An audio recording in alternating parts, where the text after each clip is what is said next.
আসসালামু আলাইকুম বন্ধুরা, আমরা দেখেন আমাদের একটি কাজ চলে। এই কাজটি হয়েছে 6 তলা ফাউন্ডেশন।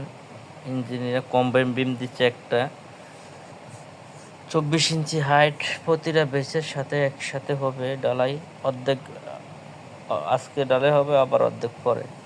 এইভাবেই দুইবারে 2000 স্কোয়ার ফিট কাজটা ডালাই দিতে হবে। আপনারা সবাই বেসের পাশে গাঁথনি দেওয়ার চেষ্টা করবেন। গাঁথনি করলে কি হবে, মাড়িয়ে সরাসরি কোনো দিন ডালাইরে এফেক্ট করতে পারবে না।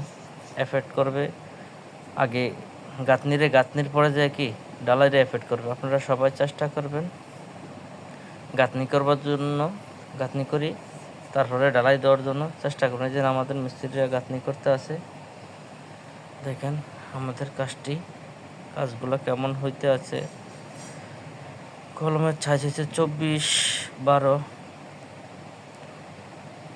আমাদের কাজটি কেমন হবে, ভালো লাগবে আমাদের একটু কমেন্টে জানাবেন কাজটি কি ভালো হয়েছে না কেমন হয়েছে।